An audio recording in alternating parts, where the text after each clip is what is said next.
Hello friends, welcome to my YouTube channel. I'm Priyanka and today we will discuss about the restraint. Restraint hospital का बहुत important part है क्योंकि patient की safety के लिए हमें restraint का यूज़ भी करना पड़ता है। और अगर आपको मेरे साथ ऐसे ही स्टडी करना है और अपना बेसिक क्लियर करना है और भी इंफॉर्मेशन चाहिए तो प्लीज़ आप मेरे चैनल को लाइक कीजिए, शेयर कीजिए और सब्सक्राइब कीजिए। सबसे पहले हम पढ़ेंगे introduction.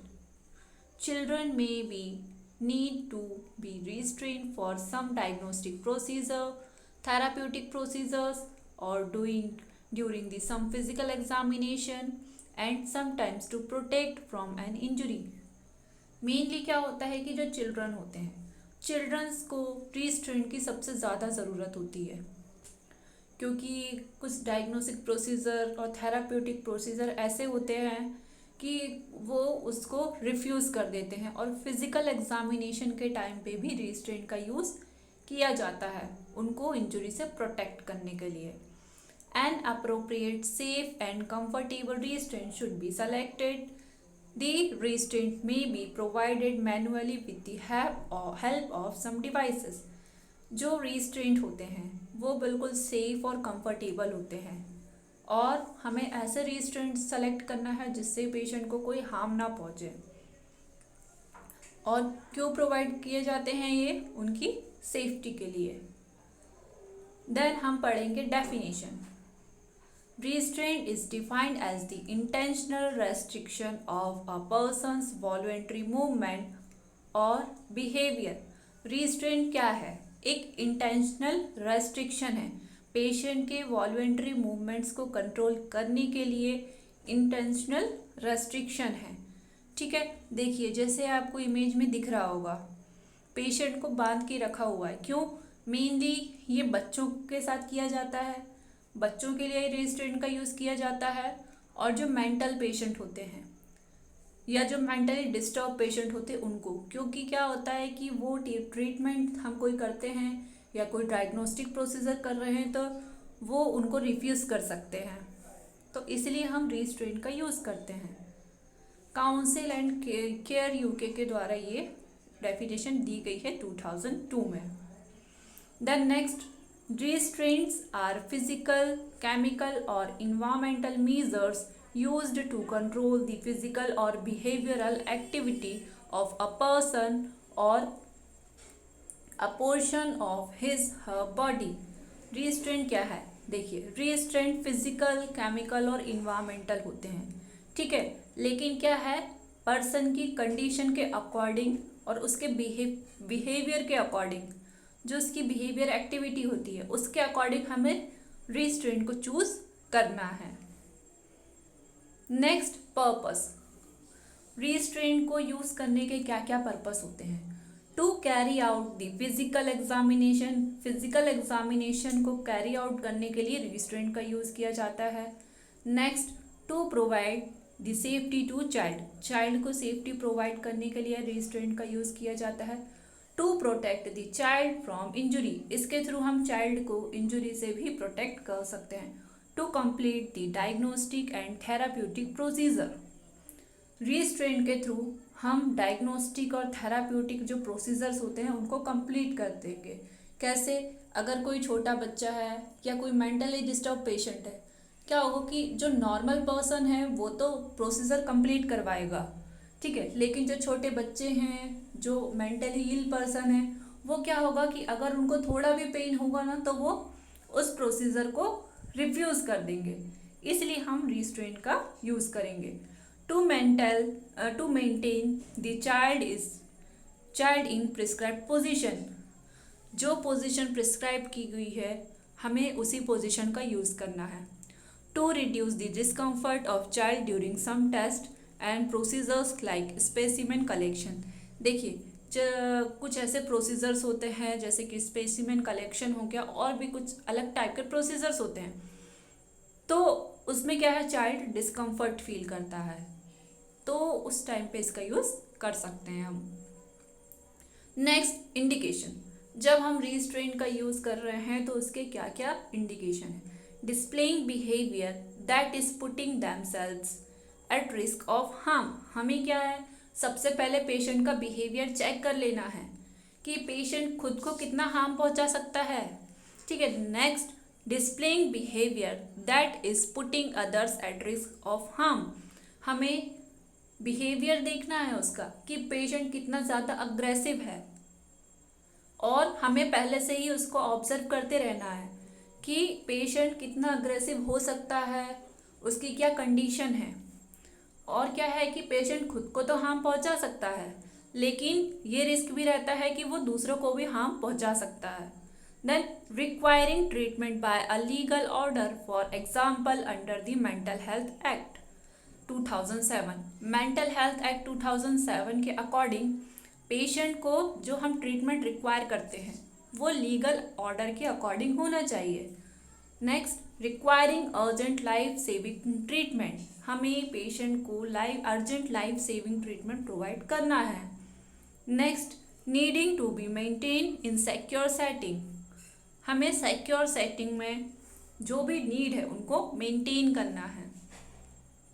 Next, general principle for use of restraint. जब हम रिस्ट्रेंट का यूज़ कर रहे हैं तो उनके क्या क्या जनरल प्रिंसिपल्स हैं. Should be selected to reduce client movement only as much as necessary.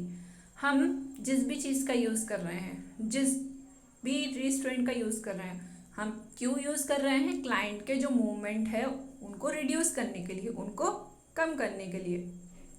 Next, nurse should carefully explain type of restraint and reason for its use.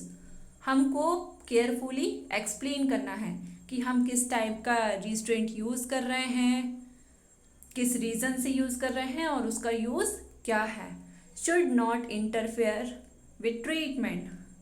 Treatment के टाइम पे इंटरफेयर नहीं करना है. Bony prominences should be padded before applying it. जो bony प्रोमिनेंसेस होते हैं उनको हम कॉटन अप्लाई करके उसके बाद रिस्ट्रेंट अप्लाई करेंगे. क्यों? अगर हमने डायरेक्ट रिस्ट्रेंट अप्लाई कर दिया तो उससे क्या होगा, जो बोनी प्रोमिनेंसेस होंगे उनको हार्म पहुंच सकता है.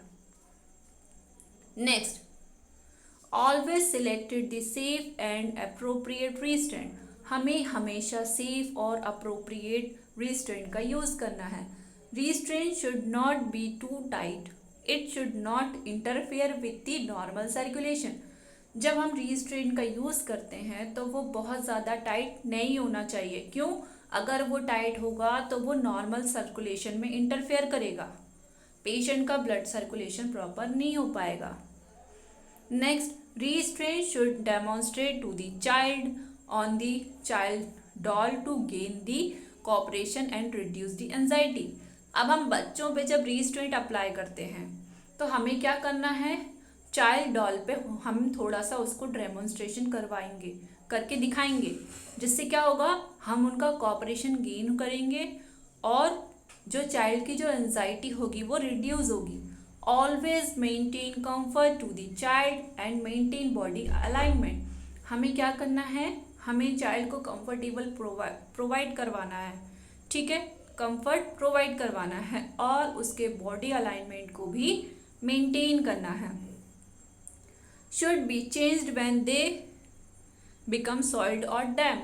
क्या है कि जो भी प्रॉब्लम आ रही है हमें उनकी हर प्रॉब्लम को सॉल्व करना है. और क्या है कि जो लिनन है वहाँ पर अगर वो गंदे हो गए हैं या फिर वहाँ पर कोई मॉइस्चर वहाँ उनका ज़्यादा हो गया है तो हमें उनको चेंज करना है. Next, all alternative must be tried before restraint. हमें रिस्ट्रेंट को ट्राई करने से पहले क्या करना है, ऑफर बेडपान और बाथरूम एवरी 2 hours. उसको मोशन पास करवाना है और वॉशरूम करवाना है हर 2 hour में. ठीक है, और जब हम पेशेंट को रिस्ट्रेन करना है तो उसका बाउल और ब्लैडर एम्प्टी होना ज़रूरी है. Offer fluids and nourishment frequently, keep water within reach. हमें उसको फ्लूइड्स ऑफर करते रहना है. Provide diversional therapy activity. हमें उसको डाइवर्शनल एक्टिविटी प्रोवाइड करवाना है. Decrease stimuli and noise. हमें जब पेशेंट वहाँ पर एडमिट है तो उस टाइम पे हमें नॉइस और स्टिमुलाई को डिक्रीज करना है, क्योंकि अगर हम अगर बीमार हैं, तबीयत खराब है हमारी और हमारे चारों तरफ शोर हो तो हम इरिटेट हो जाएंगे। अब उस पेशेंट को तो वैसे ही हमने रिस्ट्रेन करके रखा है तो वो और ज़्यादा इरिटेट हो जाएगा, इसलिए हमें इनको कम करना है। Provide change of position up to chair ambulation, हमें टाइम टाइम पे पेशेंट की पोजीशन चेंज करते रहना है patient wear glass and hearing aids. देखो अगर वो ग्लासेस वियर करता है या हियरिंग एड्स वियर करना है तो हमें उसको प्रोवाइड करवाना है। एक्टिवेट बेड अलार्म, हमें बेड अलार्म एक्टिवेट करना है। नेक्स्ट हम पढ़ेंगे टाइप्स ऑफ रीस्ट्रेन। इसमें सबसे फर्स्ट आता है physical रीस्ट्रेन। Physical रीस्ट्रेन is anything near or on the body which limit the client's movement. This may be attached to a person body to create physical barrier. Example, table fixed to a chair or a bed rail cannot open by the client. देखिए physical restraint क्या होता है। Physical restraint क्या है, जो clients की जो physical activity है उसमें बैरियर क्रिएट करता है। ठीक है, जैसे क्या है कि हम पेशेंट को बांध कर भी रख सकते हैं, या फिर जो चेयर है, चेयर पे भी हम रिस्ट्रेंट का यूज कर सकते हैं। देन नेक्स्ट आता है environmental restraint. Environmental restraint that changed or modify a person surrounding to restrict or control a client's mobility. Example, a secure unit of garden and seclusion. देखिए हम क्या है, इसमें हम पेशेंट को आइसोलेट कर सकते हैं। ठीक है, नेक्स्ट आता है chemical restraint. Chemical restraint are any form of psychoactive medication used not to treat illness but to intentionally inhibit a particular behaviour और मूवमेंट। देखिए केमिकल रिस्ट्रेंट में हम किसी टाइप की साइको एक्टिव मेडिकेशन का यूज़ करेंगे। ये ट्रीटमेंट इलनेस के ट्रीटमेंट के लिए यूज़ नहीं किया जाता है, बट हम उससे उसके बिहेवियर और मूवमेंट को कंट्रोल कर सकते हैं। Next, types of physical restraint. Types of physical restraint में क्या आता है, ममी रिस्ट्रेंट, एल्बो और knee restraint, extremity restraint, abdominal restraint, jacket restraint, mitten और finger restraint, crib net restraint, safety belt और साइड रेल्स एंड स्प्लिंट्स। इसमें सबसे first आता है mummy restraint. It is a short term type of restraint used for on infants and small children during examination and treatment of head, neck and face. It is used to immobilize the arm and legs of the child for a brief period of time. For example, like scalp vein puncture, ear examination and eye irrigation और gastric lavage. देखिए mummy restraint में क्या होता है, जो baby होता है उसको पूरा कवर कर दिया जाता है। जैसे आपने टीवी में देखा होगा कि जो इन्फेंट होता है, जो छोटे छोटे बच्चे होते हैं, उनको कैसे कवर करके रखा जाता है। इस रिस्ट्रेंट का यूज़ कब किया जाता है, जैसे स्काल्प वेन पंक्चर हो, ईयर का एग्जामिनेशन करना हो, आई इरिगेशन हो या गैस्ट्रिक लवाज हो। इन सब प्रोसीजर में क्या है कि बेबी तो पूरा कवर है ना, तो कोई प्रॉब्लम ही नहीं होगी। देन नेक्स्ट आता है elbow and knee restraint. This restraint is used to prevent flexion of elbow and to hold the elbow in an extended position so that the infant cannot reach the head and face. Knee joint also can be used restraint like this so to control the flexion of knee. देखिए अब देखिए ये image में दिख रहा होगा कि ये जो बेबी है उसको कैसे रिस्ट्रेन किया गया है। इससे वो उसके हाथ को मोड़ नहीं सकता और ना ही वो उसके फेस को टच कर सकता है, तो इसको बोला जाता है एल्बो और नी स्ट्रेंट, एल्बो और knee restraint. Plastic elbow restraint, elbow cuff and well padded wooden splints can also use. अब इसमें कौन कौन से यूज किए जाते हैं, plastic elbow restraint, elbow cuff और well padded wooden splint.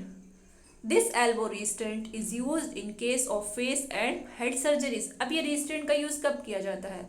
Head injury हो गई है या सर्जरी हुई है या फेस की, तब इनका यूज किया जाता है। देन नेक्स्ट आता है extremity restraint. It is use to immobilise one or more extremities. One type of extremities restraint is clove hitch restraint which is done with gauze bandage strips 2 inches wide, make finger of 8। देखिए इसमें क्या है, इस restraint में क्या है, जो हमारी एक्सट्रीमिटीज होती है उनको इमोबिलाइज करने के लिए इसका यूज किया जाता है। इसको एक अलग ही तरीके से बनाया जाता है। देखिए 8 जो 8 बना हुआ है ना, ऐसे टाइप से बनाया जाता है। देन इसको आपको सीखना पड़ेगा। और कितना 2 इंच वाइड होना चाहिए ये। The end of gauze to be tied to the frame of the crib bed. और लास्ट में क्या है, इसको बेड से या क्रिब से टाई कर दिया जाता है। This restraint should be used with padding और रिस्ट और एंकल। जब हम इस रिस्ट्रेंट का यूज करते हैं तो देखिए ये हाथ में इस रिस्ट्रेंट का यूज किया हुआ है, लेकिन उसके पहले हमें पैड लगाना है। ठीक है। Then precaution to be taken to prevent tighting of the bandage. हमें क्या है कि इसके प्रिकॉशन में क्या है कि हमें इस रिस्ट्रेंट को ज़्यादा टाइट नहीं करना है, नहीं तो वो ब्लड सर्कुलेशन को अफेक्ट करेगा। देन नेक्स्ट आता है abdominal restraint. This restraint helps to hold the infant in a supine position on the bed. जो एब्डोमिन रिस्ट्रेंट होता है वो जो बेबी है उसको सुपाइन पोजीशन में होल्ड करने के लिए यूज किया जाता है। For this restraint use wide size of wooden strips. Then place the cotton pad appropriately to provide the proper comfort. देखिए इसका यूज प्रॉपर कंफर्ट के लिए भी किया जाता है। मिटन और फिंगर रिस्ट्रेंट। आप ये इमेज देखकर ही समझ गए होंगे कि इस रिस्ट्रेंट का यूज क्यों किया जाता है। Mitten are used for infants to prevent self injury by hands in case of burns, facial injury और operation, eczema of the face और बॉडी। देखिए ये जो मिटन रिस्ट्रेंट है इसका यूज कब किया, किसके लिए किया जाता है? इन्फेंट्स के लिए। क्योंकि क्या है कि अगर उनको इन केस बर्न हुआ है, फेशियल इंजुरी हुई है, ऑपरेशन हुआ है, तो उससे क्या है कि वो खुद को सेल्फ हार्म कर सकते हैं, इसीलिए। Then mitten can be made wrapping of the child's hand in gauze with the little bag putting over the baby's hand and tie it on at the wrist. देखिए इसमें क्या है, जो गॉज पीस होती है ना, जो गॉज होता है उसको रैप करके चाइल्ड के हैंड में रख के उसको कवर कर दिया जाता है। ठीक है, बैग के थ्रू उसको हैंड। देखिए बेबी के हैंड में हमने गॉज रखा, उसके बाद उस हैंड को बैग से कवर कर दिया जाता है। Then next crib net restraint. देखिए in this a net is used for cover a child cot. देख चाइल्ड कोट को कवर करने के लिए इसका यूज किया जाता है। ठीक है, और जो नेट होता है वो अटैच्ड होता है कॉट के फ्रेम से। This net restraint is used to prevent the children climbing over the side of cot. देखिए इसका यूज इसीलिए किया जाता है ताकि चाइल्ड गिर ना जाए और वो उस कॉट के अंदर ही खेल सके। Inside the crib net the child is totally free to move, no movement is restricted. ये मतलब इतना अच्छा रिस्ट्रेंट है कि चाइल्ड इसके अंदर खेल भी सकता है, कॉट के अंदर खेल रहा है, उसके जो टोटली मूवमेंट है वो बिल्कुल फ्री है, किसी भी टाइप का कोई रेस्ट्रिक्शन नहीं है। Next jacket restraint. देखिए ये कैसा रिस्ट्रेंट है, बिल्कुल जैकेट के जैसा है। In this method a jacket made up of soft cloth and leather is used to. This jacket has laces at the back and 2 long strips. The laces are tied at back and long strips ties at the side below the rails under the mattress। देखिए ये jacket type का restraint होता है। ठीक है, इसकी जो strips होती है, जो लेसेस होती है वो साइड में होती है और बैक साइड में भी होती है। Child can sit and sleep in supine position while wearing jacket. It can use on chair also. देखिए इस रिस्ट्रेंट के थ्रू क्या होता है, जो चाइल्ड है वो सुपाइन पोजीशन में भी सो सकता है और इसका यूज चेयर पर भी हम कर सकते हैं. This restraint is use to avoid the child from climbing over the side rails, climbing over the clinging out for chair, bed और कोट. देखिए ये क्लिम्बिंग मीन क्या है आ रहा है इसमें, क्लिम्बिंग को अवॉइड करने के लिए इसका यूज किया जा रहा है. Then side rails and splint.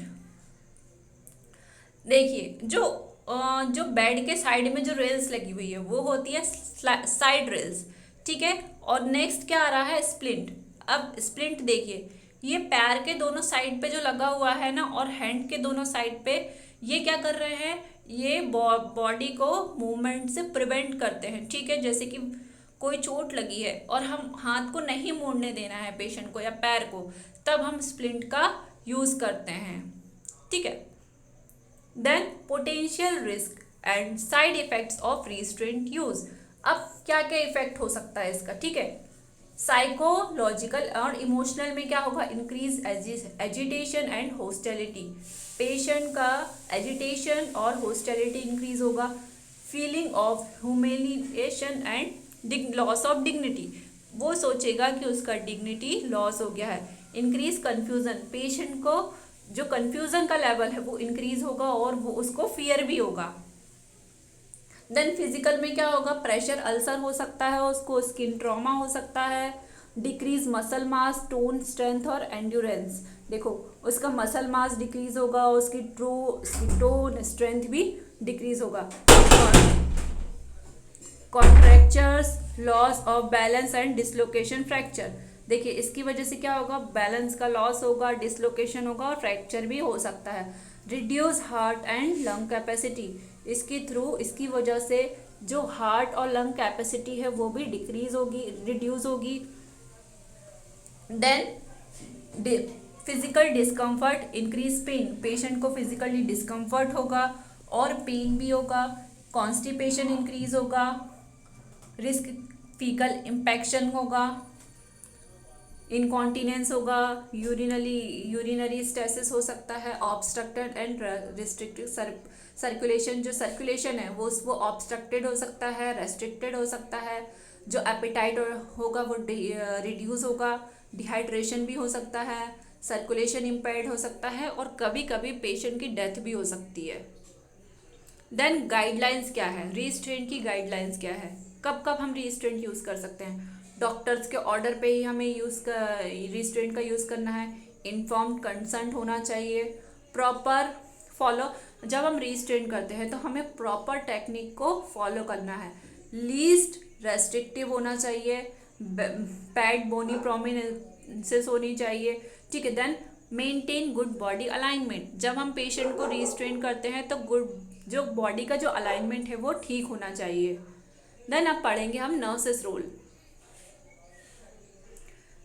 देखिए हमें क्या करना है, हर 15 मिनट में साइन ऑफ इंजरी हमें देखना है कि इंजरी तो नहीं हुई है. सर्कुलेशन और रेंज ऑफ मोशन देखना है हमें कि जो पेशेंट का जो ब्लड का सर्कुलेशन है वो प्रॉपर है कि नहीं. रेंज ऑफ मोशन कैसा है, कंफर्ट फील कर रहा है कि नहीं. Readiness and discontinuation of restraint. देखिए अगर हमें लगता है कि कंडीशन ठीक नहीं है तो हमें जो रिस्ट्रेंट है उसको डिसकंटिन्यू करना है. देन डॉक्यूमेंटेशन करना है एवरी 2 आवर में. Release the patient turn and position. हमें पेशेंट को रिलीज करके उसकी पोजीशन चेंज करना है. Institute and trial of restraint release. हमें क्या करना है, इंस्टीट्यूट और ट्रायल ऑफ रिस्ट्रेंट रिलीज करना है. Hydration and nutritional needs. हमें पेशेंट को डिहाइड्रेशन नहीं होना चाहिए, इसलिए उसकी न्यूट्रिशनल नीड्स है उसको क्या करना है, फुलफिल करना है. एलिमिनेशन नीड्स को भी देखते रहना है कि अगर मोशन पास कर लिया है पेशेंट ने बेड पे ही तो हमें उसको क्लीन करवाना है. Comfort and reposition needs. हमें देखना है कि पेशेंट का कंफर्ट लेवल कैसा है और उसके बाद उसकी रिपोजिशन नीड्स जो भी है उसको फुलफिल करना है. देन असेस करना है क्लाइंट का बिहेवियर, नीड, ठीक है। Then next, get written order, obtain concern as per hospital policy. हमें क्या करना है, रिटर्न कंसर्न लेना है, जैसे हॉस्पिटल की पॉलिसी है उसके according. Must communicate with the client and family members, हमें क्लाइंट और उसके फैमिली मेम्बर्स से कम्युनिकेट करना है। Complies with institutional policy and guidelines for restraint, हमें क्या देखना है कि रीस्टोरेंट की क्या गाइडलाइंस है, क्या क्या पॉलिसी है। एक्सप्लेन करना है क्लाइंट को, जो क्लाइंट के साथ हमें कॉपरेशन करना है, और रीज़न एक्सप्लेन करना है कि आखिर हम पेशेंट को रीस्टोरेंट क्यों कर रहे हैं। Then arrange adequate assistant from competent staff before carrying out the restraint procedure, हमें अकेले रीस्टोरेंट नहीं करना है पेशेंट को, क्यों, क्योंकि पेशेंट खुद को भी हार्म पहुंचा सकता है और हमको भी, इसीलिए हमें असिस्टेंट को अरेंज करना है। Then apply the least restrictive responsible and appropriate devices, हमें क्या करना है कि हमें बिल्कुल जो भी रीस्टोरेंट का यूज़ कर रहे हैं वो बिल्कुल पेशेंट के लिए कंफर्टेबल हो, रीजनेबल हो और अप्रोप्रिएट हो। Then arrange the client under restraint in a place for easy close and regular observation, हमें जब हम पेशेंट को रिस्ट्रेंट किया है तो हमें उसका प्रॉपर रेगुलर ऑब्जर्वेशन करना है। Particular attention to his her safety, comfort, dignity, privacy and physical and mental condition, हमें क्या करना है, हमें उसको प्रॉपर अटेंशन देना है, उसकी सेफ्टी को, कंफर्ट देखना है, उसका लेवल कैसा है, डिग्निटी भी मेंटेन करना है, प्राइवेसी भी प्रोवाइड करना है, फिजिकल और मेंटल कंडीशन भी उसकी देखना है। Then attend the client's biological and psychosocial needs during distant and regular intervals, हमें रेगुलर इंटरवल्स में पेशेंट की बायोलॉजिकल और साइकोसोशल नीड्स को देखना है। Review the restraint regularly according to institutional policy, हमें क्या करना है, रिव्यू करना है रिस्टोरेंट रेगुलरली और इंस्टीट्यूशनल पॉलिसीज के अकॉर्डिंग। डॉक्यूमेंटेशन में हमें क्या करना है, फिल करना है रजिस्ट्रेंट फॉर्म, उसमें डेट टाइम लिखना है, डेट ऑफ असेसमेंट लिखना है, रीज़न फॉर रजिस्ट्रेंट लिखना है, कौन सी मेथड अटेम्प्ट की गई है ना, डिसकंटिन्यूएशन क्यों किया गया ये भी लिखना है, और जब हमने उसको डिसकंटिन्यू किया है तो उसका डेट और टाइम भी लिखना है। Then next, restraint should be frequently elevated and ended at the earliest possible time based on the assessment and re-evaluation of a patient's condition, हमें क्या करना है, हमें सब कुछ जितना जल्दी हो सके हमें पेशेंट को उससे फ्री करना है। Rational for removing the patient from restraint will be documented on the patients medical record, जब हम पेशेंट को रिस्ट्रेंट से रिमूव कर रहे हैं, रिस्ट्रेंट फ्री कर रहे हैं, तो उस टाइम पे हमें डॉक्यूमेंटेशन करना है और रिकॉर्ड करना है कि हमने किस रीज़न से, क्यों हमने उसको रिस्ट्रेंट फ्री किया। देन दी फिजिशियन और registered nurse may terminate the restraint when their clinical judgement, हमें फिजिशियन और रजिस्टर्ड नर्स ही उसे टर्मिनेट कर सकते हैं क्लिनिकल जजमेंट के थ्रू, ठीक है। Then next, reusable restraint cuffs and straps are to be sprayed with disinfectant and wiped after the use before storage in the linen room। देखिए जो रिस्ट्रेंट रीयूजेबल हैं उसको हमें क्या स्प्रेड करना है, डिसइंफेक्टेंट करना है, उसके बाद ही हम स्टोरेज रूम में उनको रख सकते हैं। Cloth restraint devices will be placed in soiled linen hampers after use, जो क्लॉथ रिनर हैं उनको हमें क्या करना है, प्लेस्ड करना है, ठीक है। Then disposable restraint will be discarded, जो डिस्पोजेबल रिस्ट्रेंट होते हैं उनको डिस्कार्ड करना है। Restraint devices should not be sent home with patient और फैमिली, जो रिस्ट्रेंट डिवाइसेस होते हैं वो हमें पेशेंट और उसकी फैमिली के साथ उनके घर पर नहीं भेजना है। Thank you so much. अगर आपको मेरी क्लास पसंद आई हो तो प्लीज़ आप मेरे चैनल को लाइक कीजिए, शेयर कीजिए, सब्सक्राइब कीजिए। Thank you.